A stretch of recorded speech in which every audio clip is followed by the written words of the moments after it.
Hi guys, what's up? So ngayon guys, meron na naman tayong panibagong reaction video. At kung bago ka sa channel ko, ako nga pala si Jam. Yung mga ginagawa kong content is reaction video, dance choreography, travel vlogs, and unboxing. But right now, we're on the series of reaction video. So yung next na gagawa natin ng reaction guys is walang iba, yung newly champion natin sa Hip Hop International this 2024 Mega Crew Division. Walang iba kundi guys ang UPIPS. So this is their third time na guys na nag-champion. Ayan, correct me if I'm wrong. Third time kasi nag-champion na sila way back I think 2017 yata 'yun.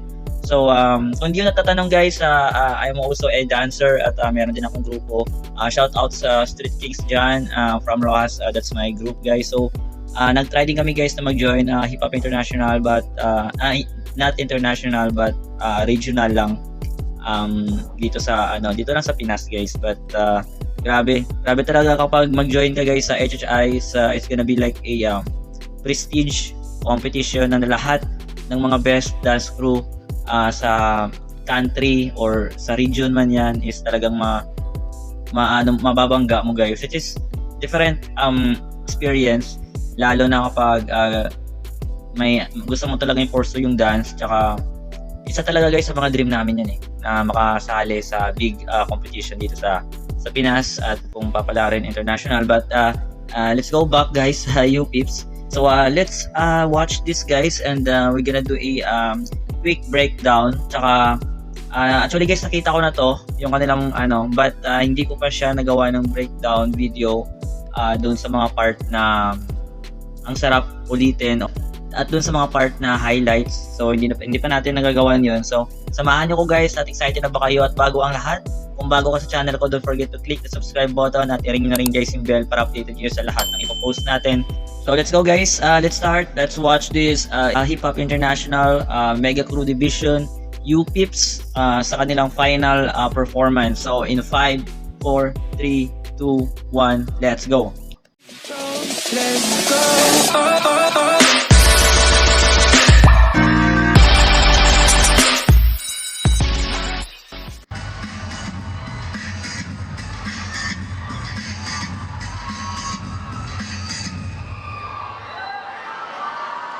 Yung costume nila parang sa Body Rock last year.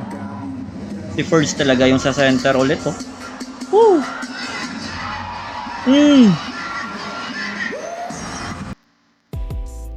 Inang Forge yan. All out guys, nakita yun sa center.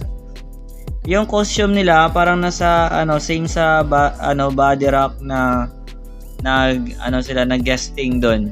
Same. Meron lang silang kaunting binago but yung top parang ganun pa rin, or it's like a parang meron lang shade of the same colors pero parang yung iba-iba yung bottom, yung iba same. Pero meron akong mga nakita na ginamit nila yung costume na ginamit nila dun sa Body Rock casting nila last year. So let's go back.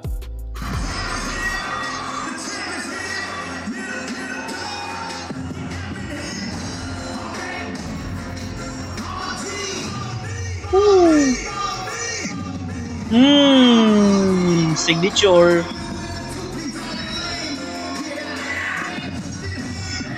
Yung change na costume sa parang same sa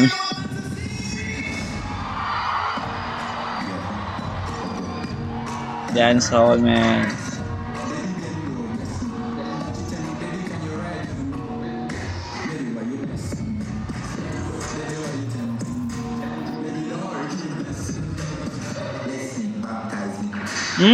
Nice one.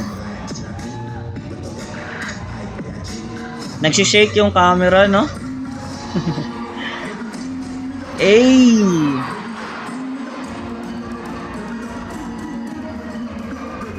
Si Ken. Dancehall King yata to si Ken, or sumali lang sa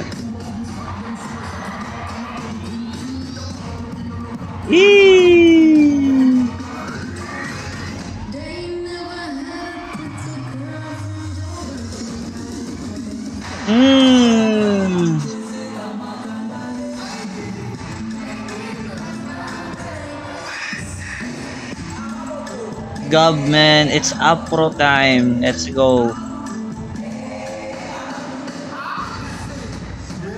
Woo! Guys, hindi madali yun, guys. Nakakapagod yun. Yung biglang flooring. Tsaka bends. Hindi madali yun, guys. Woo!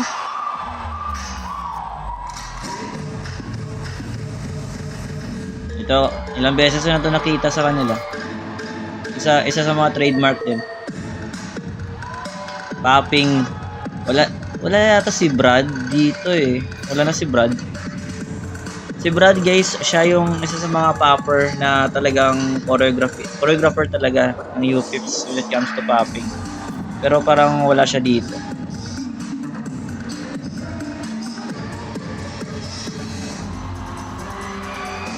Fem or walking? Walking. Yee! Ang linis, gagi.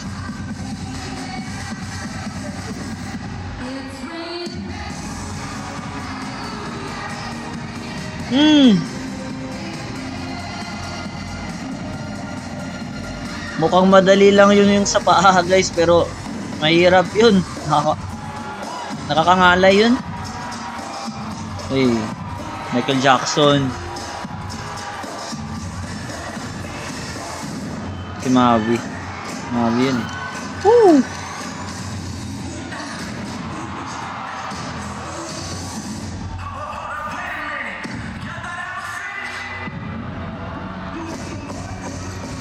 Parang wala si Chips dito, no? Hindi siya sumali.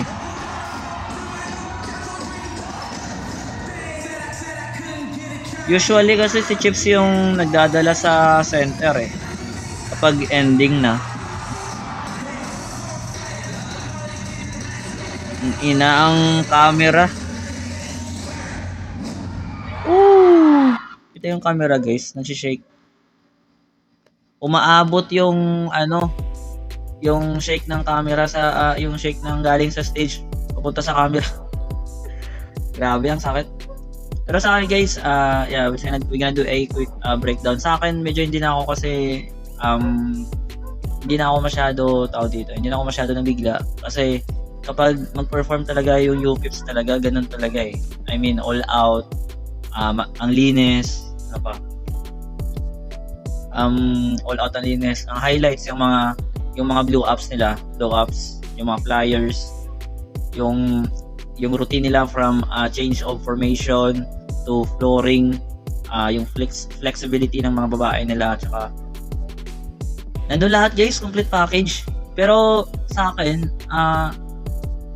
when it comes sa merong costume, may na-notice ako na merong ibang member na medyo hindi masyado makita yung galaw dahil sa costume. I think siguro kasi medyo malaki or lang. Pero may mga members na hindi masyado makita yung laki ng galaw kasi malaki yung costume nila. Pero hindi naman lahat. Meron may mga nakita lang ako. Saka another napansin ko is maraming mga bago na member. Meron akong mga hinahanap na mga pero hindi ko nakita. Siguro syempre, guys, new generation, tsaka yan yung reason kung bakit every year nagpapa-audition yung UPIPS kasi merong nabibisi, merong hindi makakasayaw. So agad-agad makakapag-recruit or may papalit agad dun sa member na hindi makakasayaw. Tapos yung music wise, as usual, may nagmi-mix sa kanila, napakalinis, and then yung paggamit ng style, diyan talaga, guys, medyo tawag dito.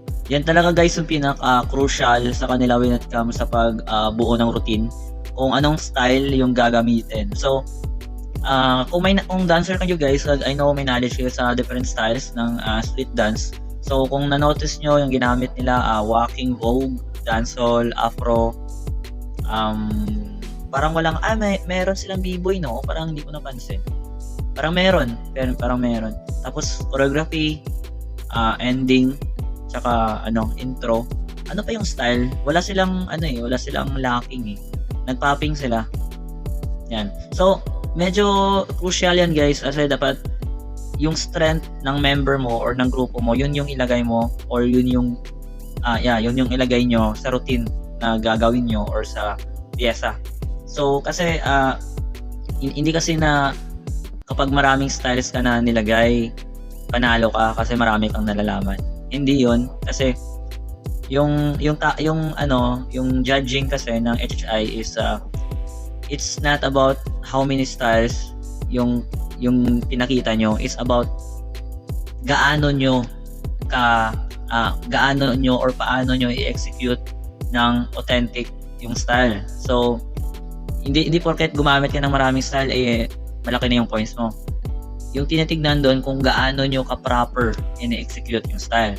So example, kahit isang styles lang ginamit nyo, as long na it's properly executed, malaking puntos yun guys. Napakalaki yun. Actually, doon pa lang hindi na kayo malalaglag sa top 10 or something, o basta mataas yung score nyo kapag ganun. So yung ginamit nila is mga 4 na style or 5. Hindi ako masyadong sure kapag ganun, pero mga ganun, di ba, yung ginamit ng UPIPs.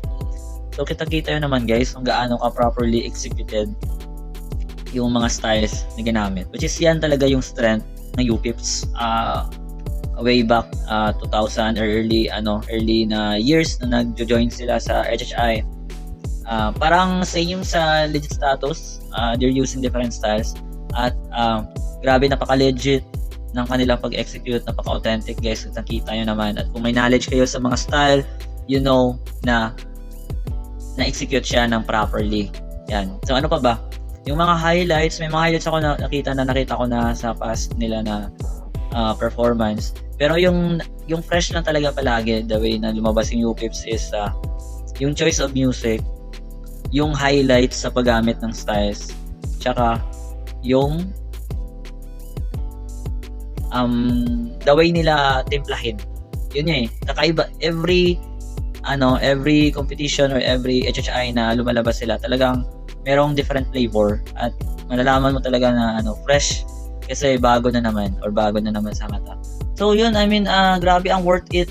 Imagine nyo guys, kung sumali kayo sa Hip Hop International, hindi biro yung hirap talaga, especially gastos guys, kasi from visa to fare sa airplane, tapos pag-stayan nyo pa doon sa US, and then yung foods nyo, yung mga personal expenses nyo guys, at yung araw-araw na practice, araw-araw na training. Grabe ang hirap. Kaya hindi talaga guys, hindi biro guys, hindi biro yung gastos tsaka yung hirap nila. Pero they've been doing that for how many years naman. Pero still, kahit gaano ka pa guys kayaman, mahirap pa rin. Or kahit may pera ka, hindi pa rin madali. Kasi isa pa dyan, yung sa visa, may possibility na dyan guys na matawag dito, ma-deny ka sa visa or ma-offload ka. So imagine mo, ng practice kayo, ng training kayo ng how many months, tapos at the end of the na kukuha na kayo ng visa, deny ka pala, tapos or minsan ma-offload ka. Yung example, nasa departure area na kayo, tapos hindi ka pa pinayagan na makasakay ng eroplano for some reason, pero usually talaga guys sa visa talaga guys, marami talagang mga Pinoy na nagre-represent sa internationally na talaga na deny yung visa. So imagine niyo, nag-training kayo, nag-practice kayo ng ilang months, tapos nung kumuha na kayo ng visa na deny ka, hindi ka makakasayaw, hindi ka makakapunta sa kung anong country man yan na doon kayo magko-compete. Imagine nyo guys, di ba, nakaka-frustrate. Kaya malaman nyo lang, actually ilang beses na rin yung UPIPs na may mga na-deny sa kanila pero syempre nagagawa nila ng paraan, mag-adjust, change formation, pero nakakapanghinayang lang kapag merong mga ganong pangyayari, kasi magkasama kayo tapos pagdating nyo dun, merong nawalang isa, may nawalang dalawa, may nawalang tatlo, di ba? Parang yung pinag-practice nyo ng ilang months tsaka ilang months tsaka mga training nyo, parang nanibago kayo kasi yung mukha or nakakasama nyo araw-araw, hindi nyo makakasama sa at the day of the competition na or nandun na kayo sa bansang yun. Yun yung mga isa sa mga frustration guys when you are competing international. Yun lang, and also guys, not just UPIPS yung nag-gold, but we have also A-Kids from A-Team. Ito rin yung isa sa mga halimaw na grupo yung A-Team. So naka-gold din guys yung kanilang varsity. Tapos silver yata yung yung the Pips, yung adult division ng UPIPS. So silver yata yon, and then we have bronze also from JV varsity. JV mega crew pala ng A-Team. So ano pa? HQ. So we have ang HQ guys, isa yan sa mga defending natin sa adult division. It composed of 3 members only sa mini crew division. So yan guys yung HQ. So nag-bronze yata dun sila sa sa mini crew guys, dun sila nag-bronze kasi correct me if I'm wrong kung sa mini crew sila nag-bronze or sa adult yung HQ.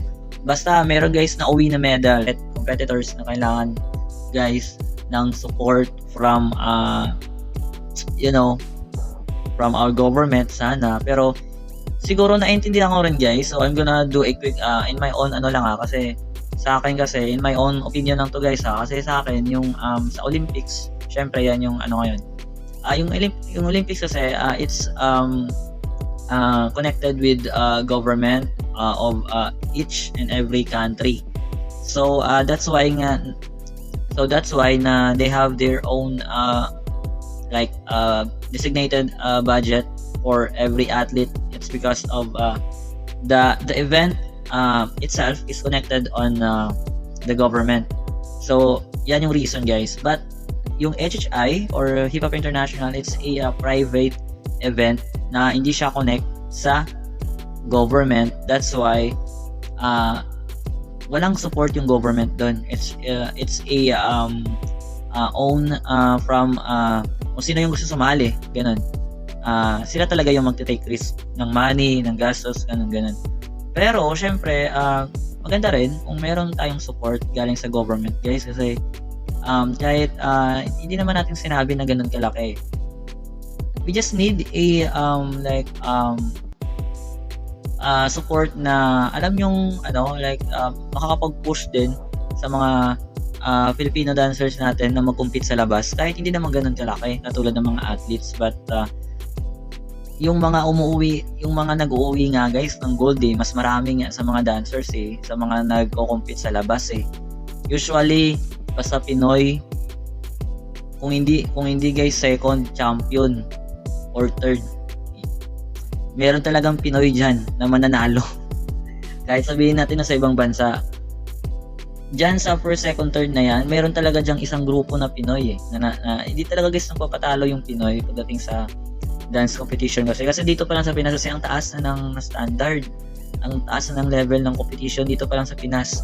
Kaya dito pa lang nahahasa na pag inilabas na natin sa different country, doon mas na-amaze yung mga foreigner o yung ibang competitors din from different country kasi hasang-hasa yung mga dancer natin dito.